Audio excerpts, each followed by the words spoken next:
I have never shared this story with anyone before, and I don't have any intention of actively telling it to someone in the future. I'd like to add one more thing.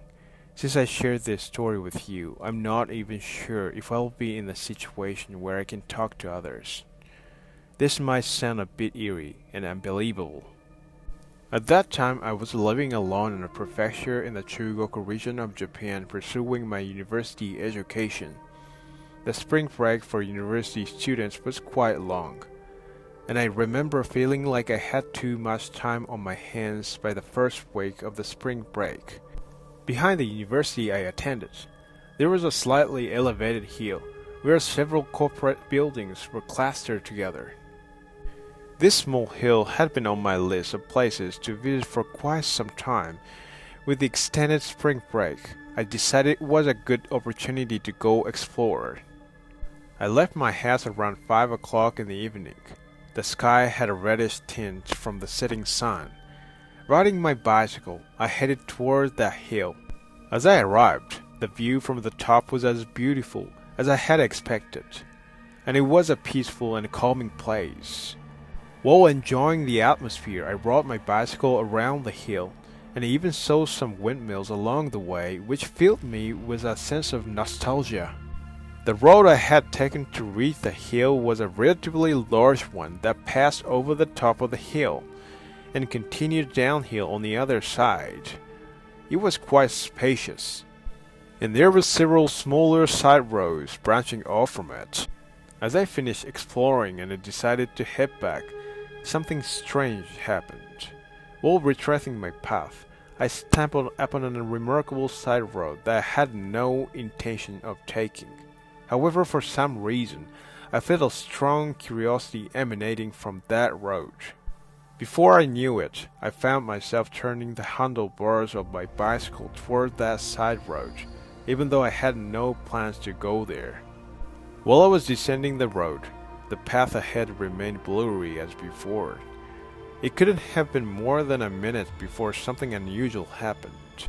As I finished descending the hill, my blurred vision suddenly cleared up, and the landscape in front of me became vivid and clear. Before me, I saw vast fields, and in the distance, clusters of houses with thatched roofs. There was also a slightly elevated area, resembling a small hill within that residential area. At that moment, I couldn't resist the curiosity to explore this intriguing place. I rode my bicycle along the narrow path between the rice paddies, thinking that if I continued in this direction, I would eventually reach a major road, which, if I followed westward, would lead me back to familiar territory. As I continued along the narrow path, I noticed an elderly woman working in the fields a little way off. She seemed to have noticed me too, and started walking towards me deliberately. At that moment, I couldn't help but wonder if something was amiss. Was I not supposed to be on this path because it was private property belonging to the fields? With these thoughts in mind, I dismounted my bicycle and waited for the elderly woman. As soon as she reached my side, she greeted me. However, before I could respond, she quickly interjected. "You're not a face I recognize around these parts. Are you a stranger?" Having parted ways with the elderly woman, I decided it was time to head back home, and promptly began pedaling my bicycle. Looking back, the elderly woman had appeared rather uneasy throughout our encounter. I cycled for a while, but I soon realized that the village was surrounded by mountains, and the direction I initially assumed for my return home had no road, only towering hills. Reluctantly, I retraced my steps, intending to return to the hilltop corporate complex through the blurred side roads from where I had initially come, and eventually make my way back to my apartment. I quickly reached the bottom of the hill where I had originally come from. Then I started riding my bicycle uphill, but something was strange. When I had descended from the large road that crossed the corporate district to the village earlier, it took me just a minute. However, now that I was going uphill, It felt like I was endlessly riding through the forested mountain path, heading toward the mountain top. I had no idea how far I had climbed.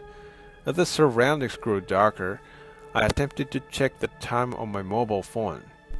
However, to my bewilderment, the screen remained dark, as if it were out of battery.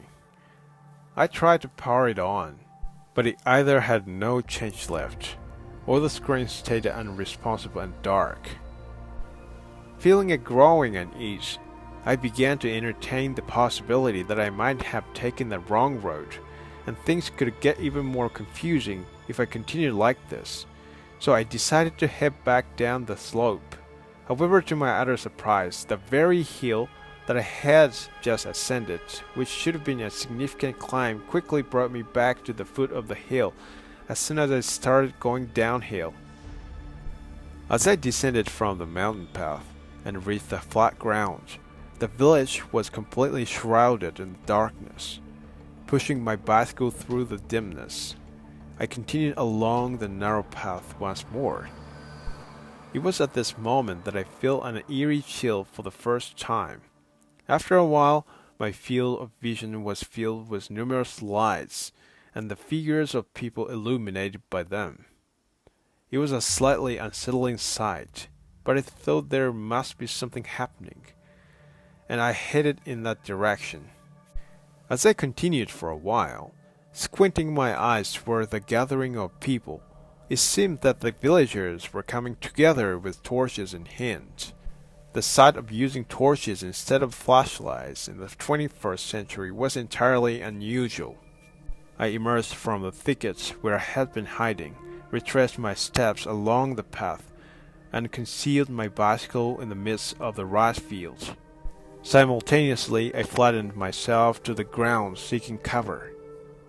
Here I noticed something strange once again. I had come to this place during my university's spring break, but the rice paddies where I was hiding had tall rice plants with matured grains. The usual time for rice grains to mature is from early summer to autumn. Rice grains don't mature in spring, so it meant that this village was experiencing a different season. The never-ending uphill mountain path, outdated torches instead of flashlights, and rice grains ripening out of season in spring. There were so many inexplicable contradictions. Could this be a dream? However, I had never questioned in my dreams whether they were real or not before, so I believed deep down that this was indeed a reality. After a while, the villagers who had gathered in the center of the settlement dispersed in various directions. Some went east, others went west, and a few climbed a hill-like area within the settlement. Naturally, there were also villagers coming in my direction. In the midst of the darkness, with so many villagers carrying torches and dispersing without any apparent purpose, it seemed as though they were searching for something.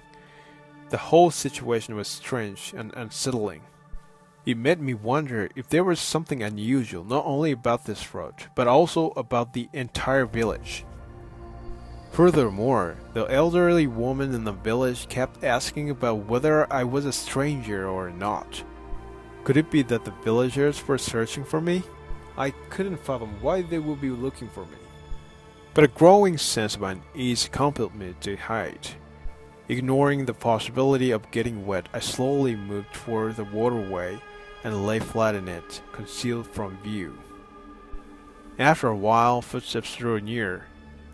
"It's been a while since we had an outsider," one person said. "Yeah, but it's a good thing they arrived at this time," another replied. "Let's head to the gate for now. There's no other way in. It's a small village. They will turn up eventually even if they're not there." With this conversation, the footsteps gradually faded away. At this point, I was convinced that I was being pursued. The gate they mentioned was likely referring to the hill I had descended when entering this village. For now, I had managed to evade immediate danger. I still didn't understand their intentions, but being a wanted person, I couldn't afford to be found. They hadn't discussed an exit. Judging from their tone, they probably didn't expect me to leave the village. That's what I thought.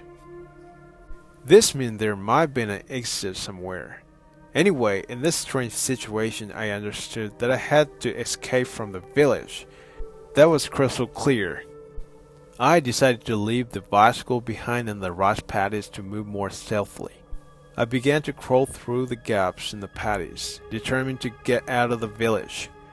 At that moment, I thought I could simply cross the mountains and eventually find my way out of the place. It was a naive idea born out of desperation. As I mentioned before, I chose to cross the mountains to escape the village. However, there were more villagers than I had anticipated, and I couldn't move as freely as I had hoped. Instead of escaping, I found the villagers gradually closing in on me. It seemed like I was on the verge of being discovered. I had reached my limit. I stood up and headed in the direction where there were no torches. The villagers, seeing this, naturally pursued me. I vaguely remember that they were throwing something to me, but I didn't have the luxury to dwell on it. However, escaping in the dark, along an unfamiliar path outnumbered, and with treacherous terrain was a reckless endeavor. It was impossible to succeed in such a desperate escape. I was quickly captured, bound all over my body, blindfolded, and had a cloth gag placed on me. I resisted at first, but I was overwhelmed, and had no choice but to cooperate. While being taken somewhere, the villagers had conversations like, "Thank goodness, it looks like we won't have to send one this year. Indeed, last year was... Well, we can fulfill our obligation this year. That should satisfy the deity." But I couldn't recall who the deity was. Afterwards, the situation suddenly took a different turn. I was provided food, and as usual, my blindfolded and the cloth gag were replaced. Shortly after the villagers left, someone entered the room. Initially, I thought it might have been one of the villagers returning for something they had forgotten. However, the person who entered removed my blindfold and took off the gag. There was something different about this individual, something gentle. I still vividly remember that feeling from that moment. With my body freed and the blindfold removed, I didn't open my eyes for a while. When I finally did, the light was too intense, making it difficult to keep them open. It took me a while to fully open my eyes and adjust to the surroundings due to the strong light. When I could finally see, there was a young boy holding a glowing orb. Despite my lingering distrust of people due to my recent experiences, I couldn't help but feel a strange sense of reassurance when the boy asked, "Are you okay?" and offered me some water. It seemed that the water appeared as a glowing orb due to the reflection of light. Looking back, it seems odd that a simple "Are you okay?" and a sip of water could make me feel so at ease. I accepted the water gratefully, though it took me some time to speak properly, likely due to having had the gag in my mouth for so long. I stammered through a conversation with the boy, doing my best to communicate. He asked me to walk around the hut quietly while we talked, which was a bit challenging, but I compiled and listened as we paced slowly. According to the boy, this village was slightly different from the world we usually inhabit. Normally, it had no connection to our world, but very rarely there were moments when the fabric of time and space became thin, allowing people to externally wander into this world. It seemed that I was one of those few who had stumbled here. The boy explained that this village had no eternal connections, so trying to retrace my steps or crossing the mountains would be futile. He assured me that I would never make it to the other side of the mountains. I felt a bit disheartened by this information, even though this story seemed unbelievable. Strangely, I found myself accepting it. Starting with that strange hill and all the bizarre experiences that had led me here, it was hard not to believe this unusual tale.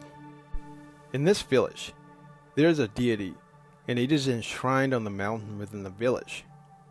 The villagers believe that if they don't offer a sacrifice to the deity once a year, misfortune will befall the village.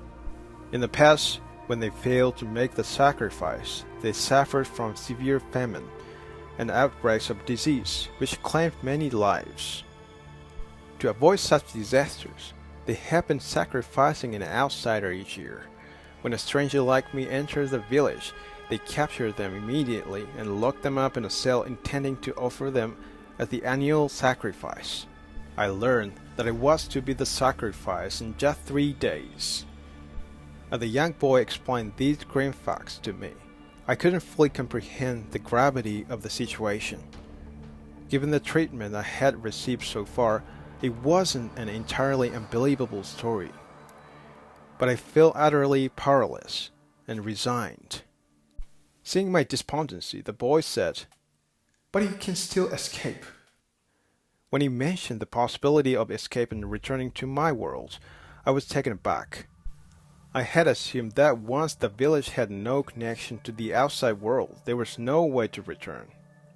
The boy revealed that he could temporarily bridge the gap between the village and the outside world. But this wasn't a skill that regular villagers possessed.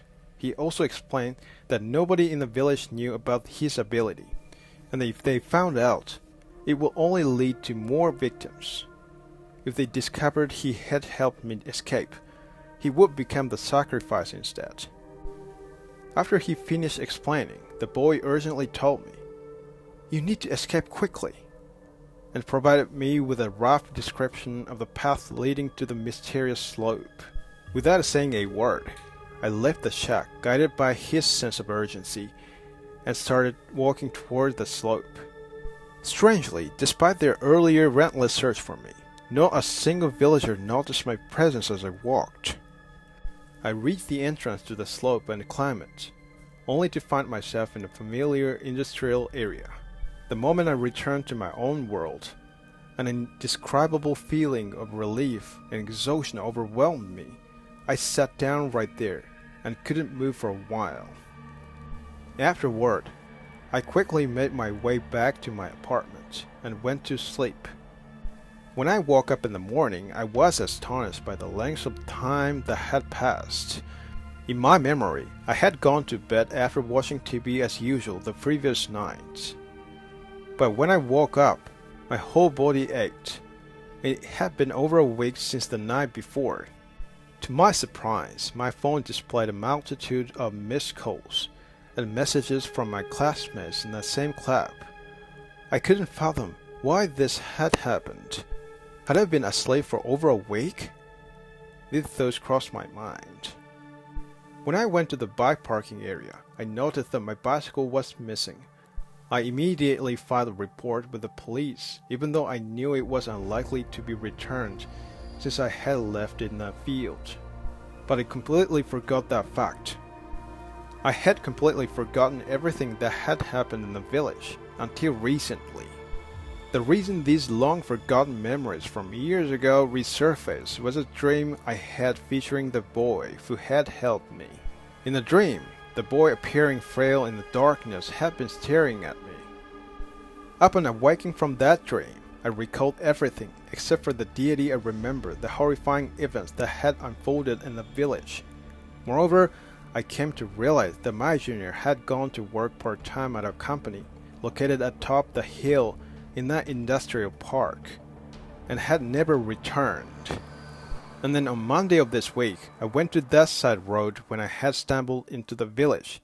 But it was just an ordinary road, and there was no sign of any village. I had been convinced that the boy was calling out to me, thinking that the road must somehow lead to the village. Even today at noon, I went to that place just to check, but once again, it was an entirely normal road.